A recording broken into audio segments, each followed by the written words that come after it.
Hello there, Capricorn sign. Welcome to your monthly reading. This is your reading for the month of October. Okay, love reading, Capricorn. Hindi lahat ng Capricorn naka-resonate sa reading na to. So, take what resonates and leave the rest. And, cross watchers, pwedeng kayo to at hindi sila Capricorn sign, okay? So, put yourself in a situation kung saan kayo naka-resonate. Okay, so, Capricorn, if hindi kayo naka-resonate sa reading na to, please to check your other placement. Your sun, your moon, your rising, and your Venus sign. Dahil pa din doon kayo maka-resonate. So, if kahit naka-resonate kayo sa reading na to, still do check your other placement. Kasi pwedeng makontinue doon yung reading ninyo. However, maka-resonate pa rin kayo. So, let's start Capricorn sign. What is happening to you right now sa love life ninyo? And let's see kung ano yung kailangan nyong malaman for the month of October. Okay, so what is happening right now, Capricorn? Oops.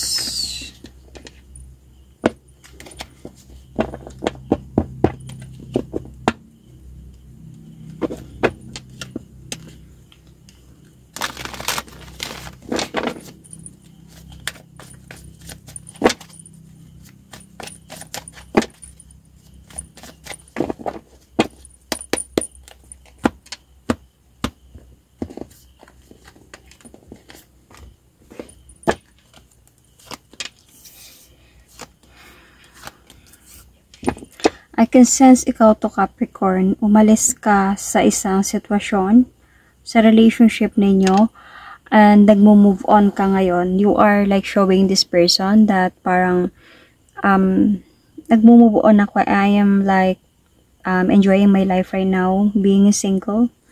So, you've been through a relationship, Capricorn, na parang ang gandang relasyon, nagkaroon ka talaga ng magandang relasyon, then naghiwalay kayong dalawa. This person even offering you victory.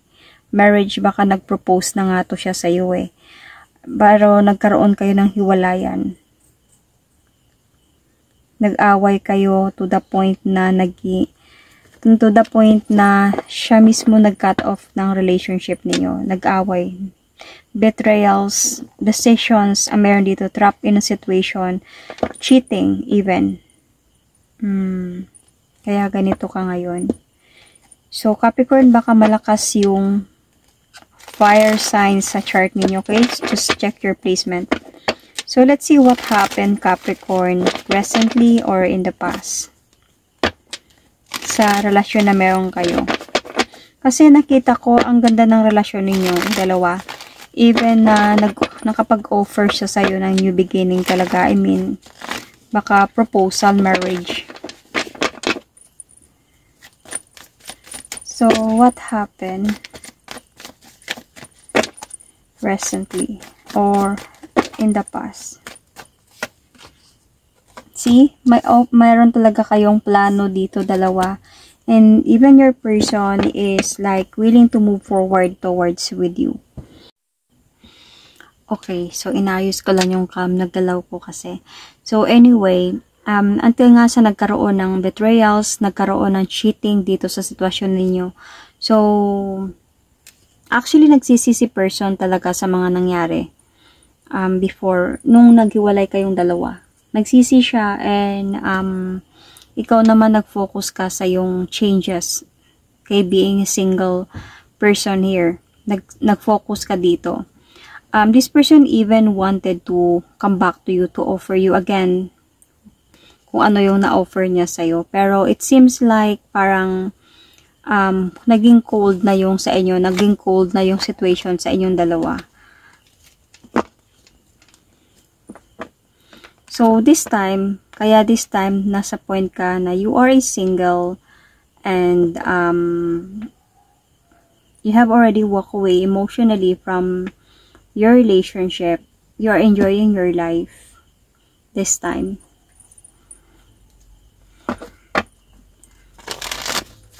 You might also be dealing here with a Leo sign,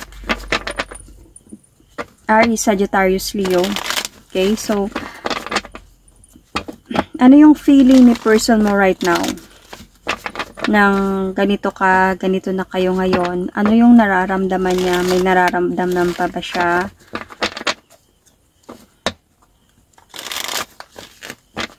Kasi nung time na at siguro bumalik to siya sa'yo, tapos medyo hindi ka na talaga okay sa pagbabalikan niyo, or hindi ka talaga bumalik na sa kanya. Like, nakaramdam din siya ng emptiness na sa'yo. Is like, umalis na lang siya dito emotionally. So, ano yung nararamdaman niya? Namimiss ka niya. Okay, namimiss ka niya actually, and magulo. Magulo yung iniisip niya, magulo yung nararamdaman niya kasi alam niya, parang nandun sa point na alam niyang hindi mo din siya tatanggapin pero namimiss ka niya. Iniisip niya pa din yung pagmamahalan ninyong dalawa. So, ramdam niya pa din yung pagmamahalan ninyo. Sobra siyang nagsisi sa mga nangyari dito. See?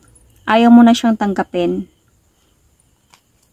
Kaya, nag-iisip siya dito na parang nakakaramdam, mixed emotions ang meron sa kanya dito. Namimiss ka niya, pero ayaw mo na siyang tanggapin, magulo. Di mo na kasi siguro na-appreciate yung mga nangyari. Kasi nandito ka na sa point of moving on.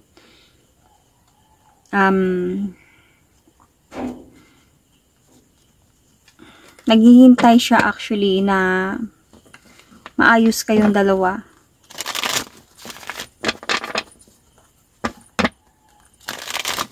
So, ano yung nararamdaman mo dito, Capricorn?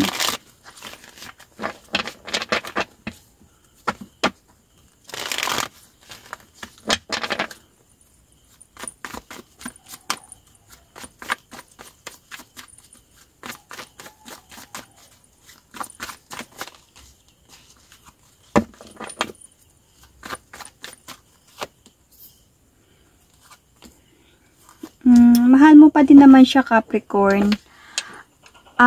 Feeling ko dito, Capricorn, di kayo nagkakaintindihan ng person na to. Ang pinapakita mo sa kanya dito, Capricorn, yung yung pride and ego, yung alam mo yung pagmamatigas. You really want to let this person prove na gaano yung patience niya sa pagbabalik niya sa'yo. Kasi I think bumalik to siya sa'yo pero hindi mo siya tinanggap. Kasi of course gusto mong makita kung kaya niya bang i-prove yung pagmamahal niya, na if hindi ka niya tatanggapin or hindi mo siya tatanggapin, if he or she will going to fight for your relationship, na gagawin niyang lahat para tanggapin mo lang siya. So ito yung nakikita ko sa side mo. Kasi naghihintay ka pa din nararamdaman mo pa din yung pagmamahalan ninyo. However, ang ganda kasi ng relationship ninyo before. Like, meron na nga siguro sa inyong engagement. So, nag-iisip ka din dito. You're na soul searching, or baka mabigat yung Virgo sa sign mo, sa chart mo. Check your placement. So, nag-iisip ka dito or nagsusoul searching ka kung ano yung right path ng buhay mo.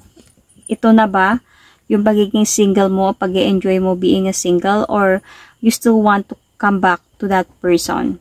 So, andun sa point na naghintay ka din sa kanya. Actually, napagod ka na nga sa kakahintay. Kasi, dito din kasi sa kanya, nawalan din siya ng pag-asa kasi nakaramdam din siya na parang ayaw mo na. Magulo na. Baka inaaway mo lang siya. Baka tinutulak mo siya palayo if ever na nag-approach siya. Kaya, naghihintay din siya ng sign from you. So, see? Nagkakaroon kayo ng arguments every time this person is like approaching you. Sorry sa mga maingay. So, hindi kayo nagkaintindihan talaga dito, Capricorn sign. So, let's see. Lagi kanyang, I think ikaw ata to na laging nag-i-spy sa kanya, studying something about your relationship. So, Ano yung mangyayari this month of October sa inyo, Capricorn? So, I hope na naririnig nyo ako. Maingay. Sorry.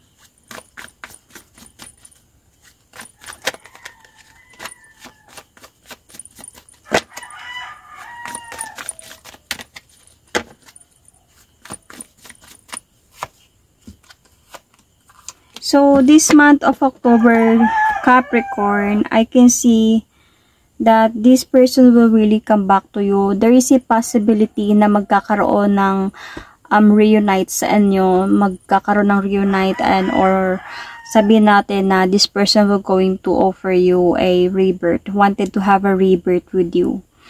Malakas yung confident niya dito na magkakabalikan at magkakaayos pa din kayo. Babalik talaga siya dito and ito yung parang will going to give you sleepless night. Hindi ka makatulog sa gabi sa kakaisip kasi nandito ka na nga sa point of soul searching. Okay, nahanap mo na yung right path ng buhay mo. Okay na ba ako sa pagiging single ko? Ready na ba ako? Or should I going to give another chance nitong ex ko na to? So, hindi ka nakatulog sa gabi because of this offer. Kasi nag-o-offer siya balik sa'yo talaga. You are not even sure this month of October on taking the leap of faith towards a new beginning ng person na yan. Kasi mag-move forward talaga siya sa'yo. Might be this October to offer you again what he have offered you before. So, para magkaroon kayo ulit ng happiness. Bumalik kayo sa dati kung anong meron sa inyo dati. So, sobrang pag-iisip ang this October na ibibigay sa'yo ng person mo na to. Because nag-o-offer talaga siya sa'yo ng rebirth, ng pagbabalikan. Okay? Hindi ka na kasi inosente sa mga nangyari about before. And pareho kayong may pride and ego, Capricorn. Itong person na to. Pero the more yung sa'yo. So, trap ka sa situation and you don't even know what to do. You don't even know what to decide. Parang ganon. So, this October, mangyayari itong mga ganito, mga decision, ay mga dito, mga emotions, itong mga nararamdaman, itong approach ng person mo might be. So, yon. Let's see more about,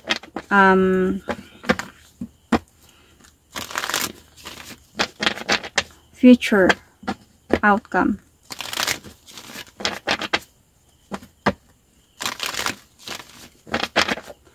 So, let's see more about future outcome.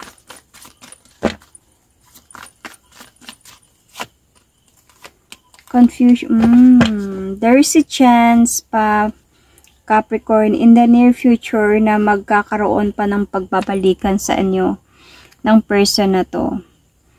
The new beginning occurs and meron pa talagang pagbabalikan na mangyayari dito. Masisave nyo pa yung relasyon ninyo. Though, hindi ganun to kadali kasi near future pa to. So, pwedeng may tendency pa talaga dito na maipaglalaban pa yung relasyon ninyo through the confusion na meron ka dito. Dito na ba ko or dito? I don't know which way to go, pero there is still a chance because the universe is with you, both of you. You might be dealing with your soulmate here. I